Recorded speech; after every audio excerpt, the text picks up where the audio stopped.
So before we started, this maps came up, and we were talking about maps, and we will talk about maps on and off in the next few lectures, I think. Let me just show you one of our projects. This is seems like a ridiculous thing. So it's a paper we published a few years ago called the Lexicocalorimeter. So this instrument is the Lexicocalorimeter. So we have a hedonometer, right, which measures happiness. This is words into calories. So this is does a very strange thing. It takes phrases that we just find on Twitter, and geotagging on Twitter's changed. So this is kind of anchored to 2012 and 13, but could be made to update if you have, this is all sort of a prototype. It's a pretty good prototype. Okay, so the idea is we're getting all these tweets in. We find the ones that come from, in this case, states, and we don't really sort them. This is a little bit pre-bot, I suppose, but if they're from humans or people or restaurants or whatever it is, or we don't really sort those things out. Again, something you could do in the future with this, but it's also important to take Twitter as a whole, right? Bots and all. Okay, what we do is we have Sheridan and Jake Williams are the main characters here. They're now at Penn and Drexel.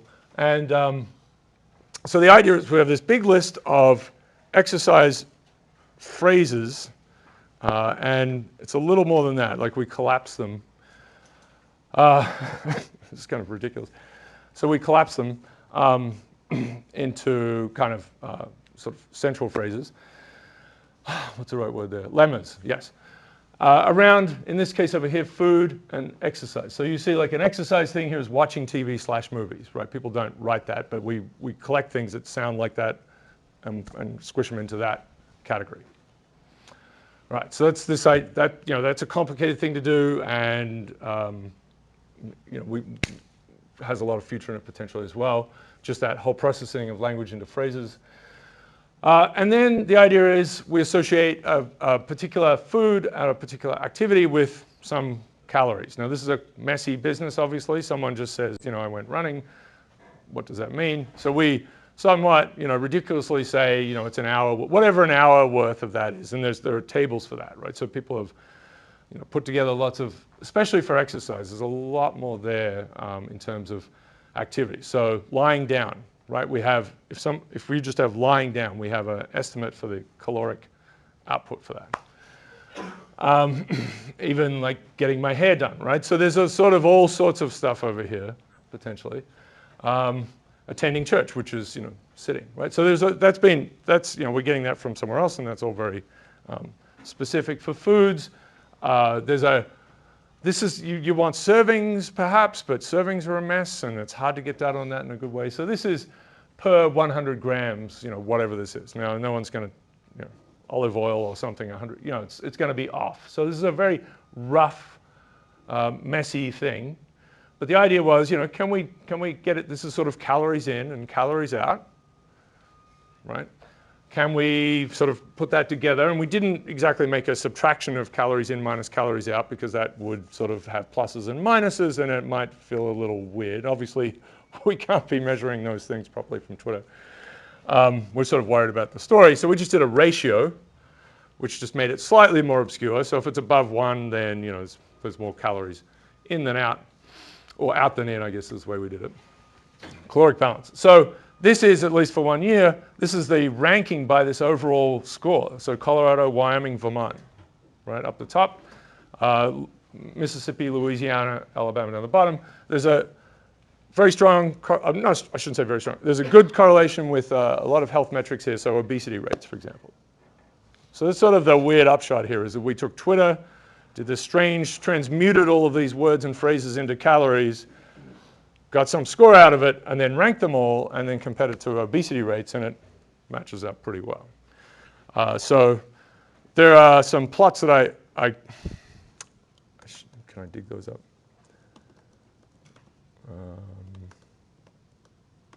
Yes. Okay. All right. Let me egregiously show you this.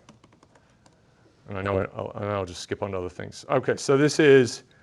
I just want to show you a few plots in here because we're going to talk about it. It matters. So the other piece here, this started with. What have I done? Did I just destroy everything? Maybe. Okay. Wow. I totally did. All right, so I have to start that again. Let's just look at this again. So this actually really started because we were talking about maps. And so these have become a powerful way of doing cartograms. And we'll talk about cartograms a little bit more in some of these lectures. Just representing, in this case, states by squares. There's some nice stuff done with hexagons. People have played around with, especially at the world scale. You can recognize, we only had the 48 states for whatever reason. But usually you'd have Alaska and Hawaii here, and it's recognizable in shape enough. And there's some problems with layout a little bit. South Carolina is here, so that's a little weird. And North Carolina here is DC, so that's okay. But if you have a proper, normal map, and you have something you're trying to mouse over or whatever to find a state, DC is basically unfindable. And of course, when it comes to things like elections and so on, I mean, this is a really important. So here's a post actually from a few years ago that I meant to kind of get into the course somewhere. This was kind of exploring. This is 2015 when this was sort of spreading as a term and as a visualization method. So this is the traditional map, right? This is showing. In this case, is this voting? This one? What does it say? Choropleth. I always want to say chloropleth, but it's a choropleth. It's just colored. I don't know what it is. Okay. Anyway, this one was voting, so we thought about this a little bit before. It's electoral college votes. This is for 2012. And we're not really sure about the scaling they've done, and I'll talk about how these maps come about. There's a deformation made so that the areas match up with the number of votes, in this case. Or whatever you want, right? So it could be the number of, the deer population, or anything you want. You have some number for a state, in this case, or a country or a region, and then you kind of do this deformation, which again I'll talk about, such that the boundaries get messed up potentially, right? They can.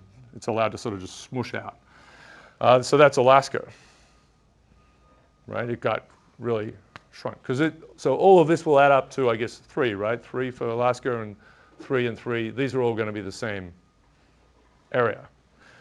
So this gives you, so you can see this is more blue and purpley and red, right? This is a more balanced thing.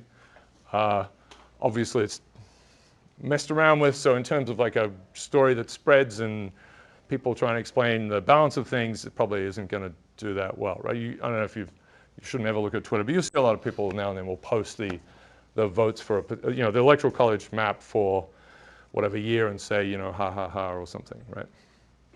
But it's very deceiving because there are vast areas where no one lives that get painted one color or the other. All right, so there's that. And then moving to this gives you a more, so here's the hexagon thing and so on, right? This is just really nice. Hexagons are great. We're going to talk about hexagons later on. It's one of my favorite things. But you can make quite beautiful things with this. Anyway, so maps, awesome. All right, so this thing is here. I'm going to show you this quickly. I know go away. Yeah, it's under panometer, right, which is measuring everything, and we don't want to go overboard with that. But this, for example, is just correlating words with obesity rates. And so, again, this is for a particular year. So these words correlated with obesity rates positively, just words in tweets. So just interested, here's what it is. This is kind of a rough thing, and these words anti-correlate with obesity rates. So there's a socioeconomic aspect here, right? I mean, this kind of ridiculousness, #vegan, tofu, I mean, what is going on? And cafe, it's also, this is sort of, and then things like espresso and, not espresso, all this sort of stuff is, alcohol's in there a lot, actually. So I think this is people who don't eat food but do drink. Right. Cosmos for brunch on Saturday. Like that's what this is. So they're wealthy and they're messed up. I got to show you these two maps. So this is, when we go across all the states, this is the top word in terms of calories for each state.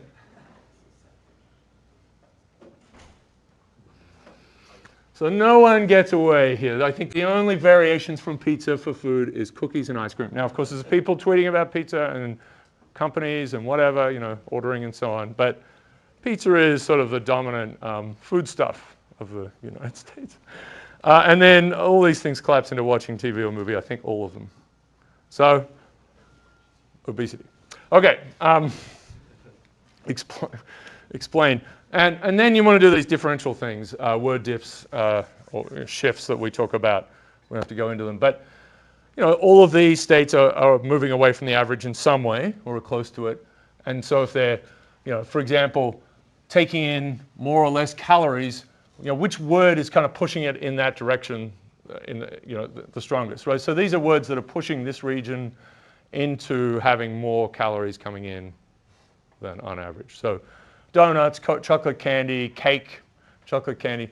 These ones, probably from advertising, right? So noodles and so on, which makes them tomato for California. So lobster up here, right? So lobster is good for Maine. They're going to tweet about lobster for all sorts of reasons. But bacon for Vermont. So Vermont's on the larger caloric intake kind of side, which isn't a bad thing. Got to eat big to grow big. But that's obviously farmers and all sorts of things. So that one's kind of interesting. And then on the other side, you see, and running is a very complicated word, right? It's the word with the most meanings now, I think, in the OED. It used to be, when I was a child, set was sort of famously the word that had 600 or 700 meanings. But it's running now. You can run in all sorts of ways. So lots of running over here, some dancing and so on. What's going on with that? But here's the activity that dominates, that's pushing down these regions, is eating. Eating donuts. So it's eating here, sitting. Michigan has simply laying down, just giving up, watching TV or movie, right? So there's a lot of showering, which is weird. So, and you can see this is coming from not just people, of course, but skiing. I don't know why showering got this. Skiing. Which one is that? Is that? It's Virginia. They're just trying to wash it off. I'm sorry. I come from a region that probably should do that a lot. So talking on a phone right here, getting my nails done in New Jersey, which is great. And it feels like we're making this up, but maybe we are. Skiing here and mountain bike. So the virtuous ones. So Vermont did well for itself on our strange metric because of the activities on the outside. So they're the dominant words, but if you look at Vermont, there's skiing and snowboarding and all sorts of other positive things.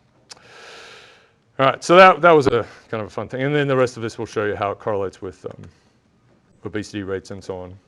And a lot of those things are intertwined.